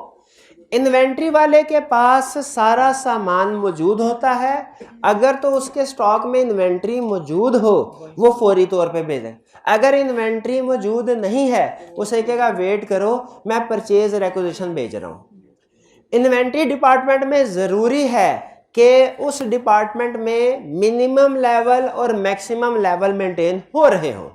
जब इन्वेंट्री ख़त्म हो जाए या इवन मिनिमम लेवल को भी टच कर जाए तो इन्वेंट्री वाला परचेज रिक्विजिशन सेंड करता है परचेज ऑर्डर डिपार्टमेंट को। ये जहन में रखिएगा, ऑर्गेनाइजेशन में हर एक को ये अथॉरिटी नहीं है कि जो जब चाहे जो सामान चाहिए खरीद ले, बल्कि जिसको भी सामान चाहिए होता है वो इन्वेंट्री डिपार्टमेंट रुजू करता है, और अगर वो सामान खत्म हो जाए तो इन्वेंट्री डिपार्टमेंट परचेज रिक्विजिशन देता है परचेज ऑर्डर डिपार्टमेंट को। तो यहाँ पे हमारा परचेज सिस्टम एक्टिवेट हो जाता है, स्टार्ट होता है परचेज। सेग्रीगेशन ऑफ ड्यूटीज के कंसेप्ट को सामने रखते हुए किसी भी एक डिपार्टमेंट या एक पर्सन के पास अथॉरिटी नहीं होती कि वो सारी परचेज के ट्रांजैक्शन को खुद हैंडल करे, बल्कि इसे 4 डिपार्टमेंट में क्लासीफाई किया जाता है कम से कम। एक ऑर्डर डिपार्टमेंट, दूसरा रिसीविंग डिपार्टमेंट, तीसरा इनवाइसिंग या बिलिंग डिपार्टमेंट, चौथा GL या अकाउंट्स डिपार्टमेंट। ऑर्डर डिपार्टमेंट का काम क्या होता है कि परचेज ऑर्डर सप्लायर के साथ एग्री करना। रिसीविंग डिपार्टमेंट का काम क्या होता है कि जो परचेज ऑर्डर एग्री हुआ है उसके मुताबिक चीज़ों को रिसीव करना। इनवाइसिंग या बिलिंग डिपार्टमेंट वाले का काम क्या होता है कि जो परचेज इनवाइसेस हैं या सप्लायर ने जो इनवाइसेस भेजी हैं, या तो खुद से परचेज इनवाइस बना ले या सप्लायर की भिजवाई हुई सप्लायर इनवाइस को रीचेक करे कि वो ठीक है कि नहीं।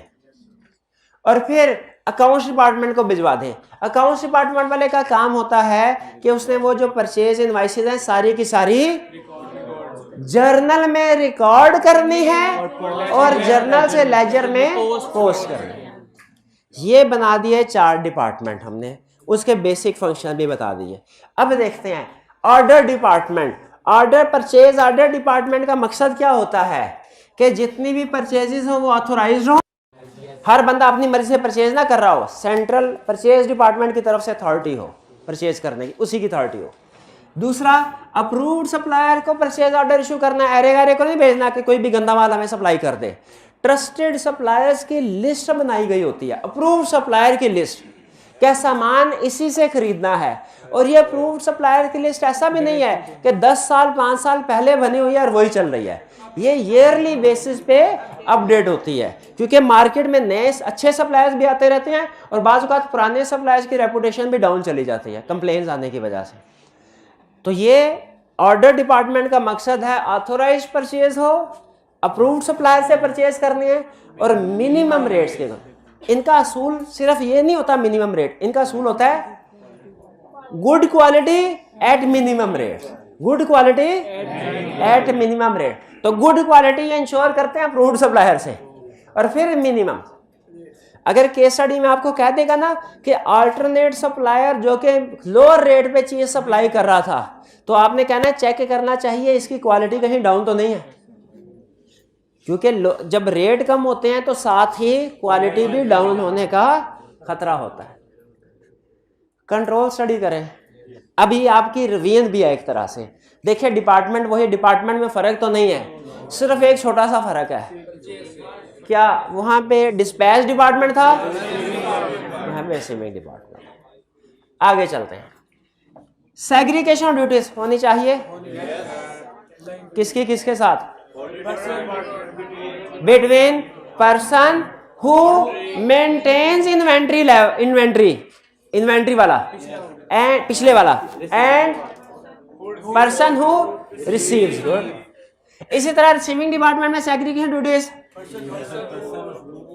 बट ठीक है बाकी नहीं है। या इनवाइसिंग या बिलिंग में भी लिख सकते हैं, आई कैप ने नहीं लिखी, मैंने भी उसको फॉलो किया, नहीं लिखी, वरना इसमें भी लिख सकते हैं, इसमें भी लिख सकते हैं। फिर इसका प्री नंबरिंग, प्री नंबरिंग होनी चाहिए। किसकी प्री नंबरिंग, परचेज ऑर्डर की। शाबाश। List of approved supplier maintain करना चाहिए और इसको हाँ पीरियोडिकली अपडेट होना चाहिए। अगली बात अजीब सी लिखी है, एक्सेस राइट्स, यानी इस लिस्ट को एक्सेस करने के लिए स्पेसिफिक पर्सन को राइट होना चाहिए। हर बंदा इस लिस्ट को एक्सेस ना करे, वरना क्या करेगा, वो अपनी मर्जी का सप्लायर ऐड कर देगा। यह है एक्सेस राइट्स के इस लिस्ट की एक्सेस सिर्फ चंद लोगों को होनी चाहिए, ऑथोराइज्ड लोगों को, डायरेक्टर लेवल पे फॉर एग्जांपल। ठीक है जी, एक्सेस राइट्स। नेक्स्ट कोटेशन, कोई भी परचेज, मुझे बताइए मार्केट में कोई भी करीब तरीन सप्लायर पड़ता है, किसी को भी रैंडम बेसिस के ऊपर ऑर्डर इशू कर देना चाहिए या कोटेशंस कॉल करनी चाहिए, और जो टेक्निकल स्पेसिफिकेशन मीट करता हो और उसे मीट करते हुए मिनिमम रेट दे, उसको ऑर्डर देना चाहिए कि जो मिनिमम रेट कोई भी दे, जो स्पेसिफिकेशन टेक्निकल रिक्वायरमेंट को मीट करते हुए मिनिमम। और ऑथोराइजेशन होनी है। परचेज ऑर्डर किसको ऑथोराइज करने चाहिए, order department, purchase order department को। ये इसी के पास अथॉरिटी होनी चाहिए ऑर्डर इशू करने की। जरा बताइए अगर समझ आया तो, परचेज ऑर्डर डिपार्टमेंट का काम शुरू कब होता है, जब इसके पास परचेज रिक्विजिशन आती है इन्वेंट्री वाले की तरफ से। खत्म कब होता है, जब ये परचेज ऑर्डर की कॉपी एक इशू कर देता है सप्लायर को, एक अपने पास रख देता है और एक एक कॉपी अगले सारे डिपार्टमेंट को। सबसे अहम डॉक्यूमेंट ये क्या इशू करता है, परचेज ऑर्डर। ठीक है, परचेज ऑर्डर। अच्छा, ये इंश्योर करने के लिए कि परचेज ऑर्डर डिपार्टमेंट सही काम करे, कोई एरर फ्रॉड ना हो, क्या कंट्रोल्स होने चाहिए, segregation of duties, pre numbering, clear, कोई प्रॉब्लम तो नहीं। रिसीविंग डिपार्टमेंट का काम क्या है? चीजें रिसीव है, चेक करे परचेज ऑर्डर के साथ, शाबाश। प्री नंबरिंग किसकी?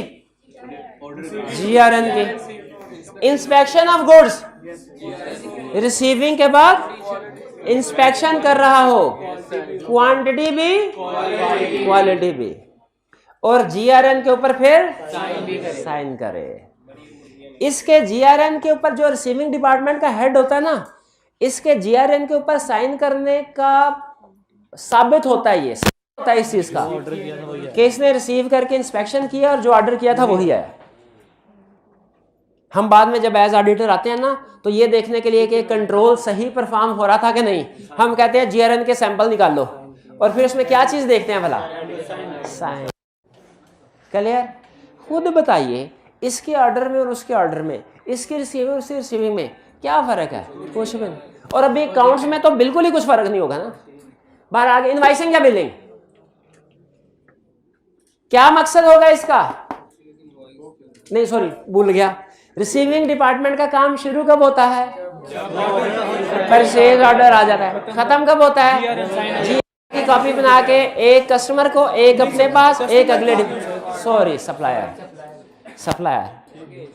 सप्लायर को एक अपने पास और एक अगले डिपार्टमेंट को भिजवा देता है। और फिर इसके बाद सबसे अहम डॉक्यूमेंट कौन सी जनरेट होती है?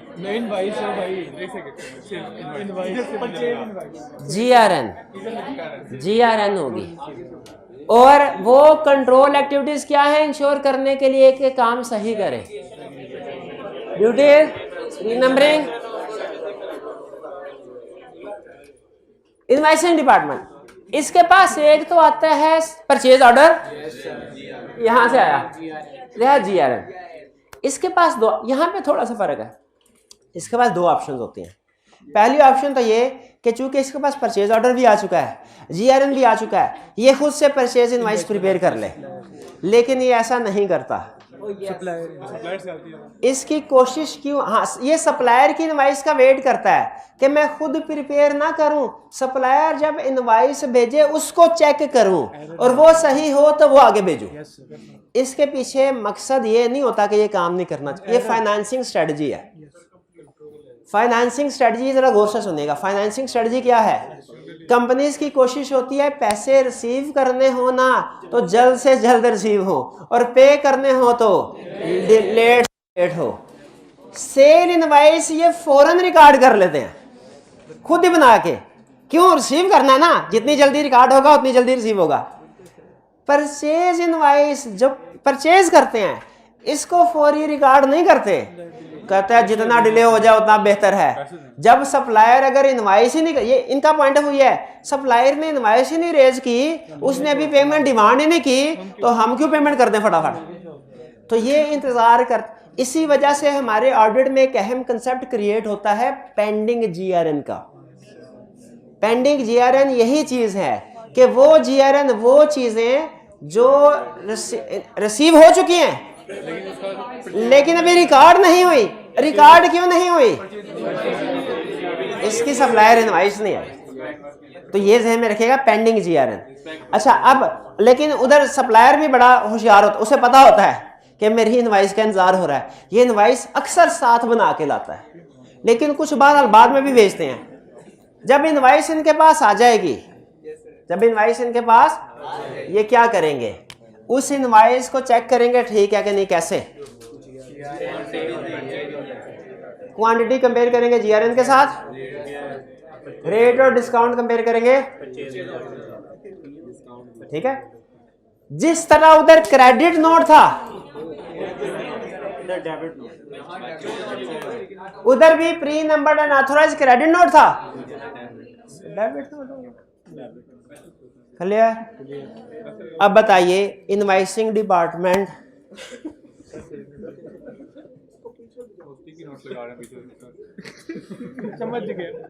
इनवाइसिंग डिपार्टमेंट का काम शुरू कब हुआ? जब इसके पास जीआरएन है। और इसका काम खत्म कब होता है? जब ये सप्लायर इनवाइसेस अकाउंट्स डिपार्टमेंट भिजवा देता है चेक करके। सबसे अहम डॉक्यूमेंट ये क्या प्रोसेस करता है? सप्लायर इनवॉइस या परचेज इनवॉइस भी कह लें। और ये इंश्योर करने के लिए कि अपना काम सही तरीके से करे, इस डिपार्टमेंट में कोई एरर या फ्रॉड ना हो, क्या करेगा?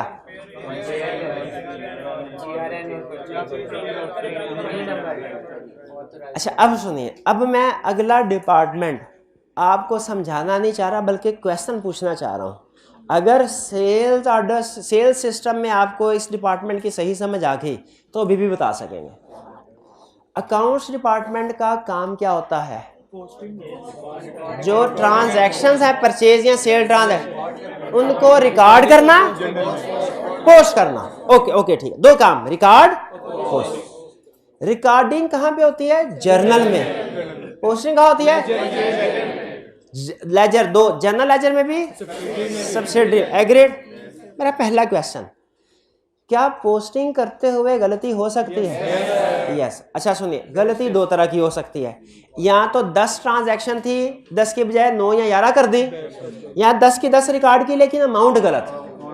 इस तरह की गलती को कैसे डिटेक्ट कर सकते हैं? Batch total. बैच टोटल का मतलब क्या होता है? नंबर ऑफ ट्रांजैक्शन सिस्टम में रिकॉर्ड करने के बाद उनको गिनना, नोट करना कि कितनी है, उतने ही रिकॉर्ड होनी चाहिए। नहीं, जैसे ये आजकल ये बैच टोटल एडमिशन डिपार्टमेंट में होता है, प्री इनरोलमेंट हो रही है, डे एंड के ऊपर देखा जाता है जितनों ने इनरोलमेंट करवाई है, ठीक है, और जितनी सिस्टम में एंट्री हुई वो बराबर है कि नहीं है। अगर कोई डिफरेंस हो वो सामने आ जाता है। चलिए, ये था हमारा बैच टोटल। क्या ऐसा पॉसिबल है कि कोई इनवाइसिंग वाला फ्रॉड में इन्वॉल्व हो और वो फेक इनवाइस बना के भेज दे जिसकी कोई जीआरएन ही नहीं है? हाँ, तो बताइए कौन सा जैसे ही इनवाइस आए अन्यवार रिकॉर्ड कर ली के सारी डॉक्यूमेंट्स को चेक करना चाहिए। इसे कहते हैं ऑडिट ट्रेल। कंप्लीट डॉक्यूमेंट्स का मौजूद होना, किसी भी ट्रांजैक्शन में सारी डॉक्यूमेंट्स का मौजूद होना, ऑडिट। तो ये लायबिलिटी रिकॉर्ड करने से पहले चेक करेगा ऑडिट ट्रेल मौजूद है कि नहीं है। अच्छा ये बताइए, क्या ऐसा पॉसिबल? इसके बाद ये तो होगी रिकॉर्डिंग। रिकॉर्डिंग में ऑडिट ट्रेल देखना है और बैच टोटल। इसके बाद करनी है पोस्टिंग। अच्छा आप जरा सोच के जवाब दीजिएगा, क्या ऐसा पॉसिबल है कि पोस्टिंग करते हुए टोटल जो है जर्नल का, परचेज जर्नल का, वो कंट्रोल अकाउंट में सही जाए लेकिन सब्सिडी लेजर में गलत? हो सकता है। इसको कैसे आइडेंटिफाई किया जा सकता है? एक तो अकाउंट स्टेटमेंट सेंड कर दें कस्टमर को, जिसका फर्क होगा वो बता देगा, और किसके साथ? कंट्रोल अकाउंट की सब्सिडी लेजर के साथ। तो ये इसके एक्टिविटीज है। अब आप खुद कंपेयर कर लीजिए, ये आपका सेल सिस्टम है, ये आपका परचेज सिस्टम है, खुद देखते हैं दोनों में कितना फर्क है। फर्क। तो इसी तरह परचेज का भी क्वेश्चन कर लें। अच्छा चले, कल की क्लास में करें, ठीक है ठीक है। सिस्टम सारा मैंने आपको बता दिया। क्या वो गलतियां बता दूं जो स्टूडेंट अक्सर इस चैप्टर में करते हैं? पहले टिप सुन ले, कह रहे 3 अभी सिखाई आपको, सिर्फ एक चीज है सिखाई, सिर्फ कंट्रोल, लेकिन तीनों में फर्क है। कंट्रोल ऑब्जेक्टिव कुछ और है, कंट्रोल एक्टिविटी कुछ और है, टेस्ट ऑफ कंट्रोल कुछ और है। सिखाया सिर्फ एक है मैंने, कंट्रोल एक्टिविटी, लेकिन कंट्रोल ऑब्जेक्टिव कुछ और है, कंट्रोल एक्टिविटी कुछ और है, टेस्ट ऑफ कंट्रोल। और मोस्ट डेडली मिस्टेक्स, सुन ले, कुछ भी हो जाए कम से कम ये गलतियां आपने नहीं करनी। सारे सिस्टम याद नहीं हो रहे, सारे डिपार्टमेंट याद नहीं हो रहे, 100% नहीं, कोई बात नहीं, कम कर लें वो चलेगा, लेकिन हाँ करने हैं। लेकिन most misunderstanding between control activity and test of control. मैंने इधर बताया आपको कंट्रोल एक्टिविटी और टेस्ट ऑफ कंट्रोल में फर्क है। कोई स्टूडेंट बता सकता है क्या फर्क है? पढ़ा है नहीं तो बता, क्या बताएं? कंट्रोल एक्टिविटी, शाबाश, कंट्रोल एक्टिविटी मैनेजमेंट कर रही है। सुने ना, फिर एग्जामिनर क्वेश्चन होता है क्या कहता है?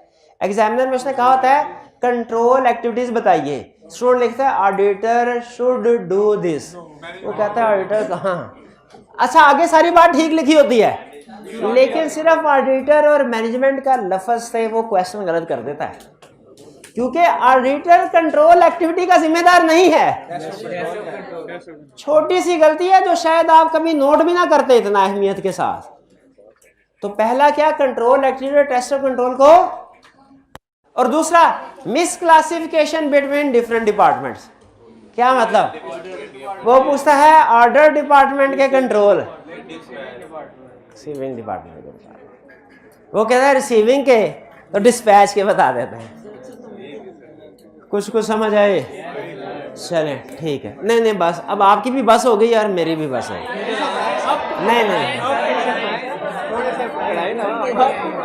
अच्छा, एक तो वैसे ये हमारा कमरा नहीं है। मैं सच्ची बात बताऊं, जब से इस रूम में आया ना, हल्की हल्की सर दर्द हो रही है मुझे।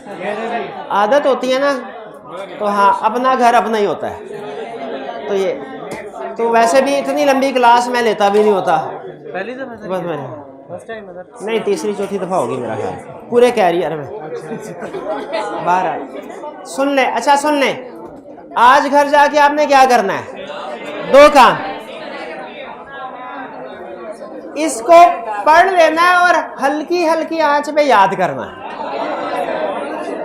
आज ही दोनों डिपार्टमेंट याद करना जरूरी नहीं है, स्टार्ट कर दे। केस स्टडी, अच्छा केस स्टडी में अजीब बात तो सुन लें। 1 2 3 4 5, इसमें एक इन्वेंट्री वाली भी है केस स्टडी जो नहीं करने, लेकिन वो तो मैंने सिस्टम पढ़ाया ही नहीं आपको। अगर आपको याद हो तो पढ़ा दिया था।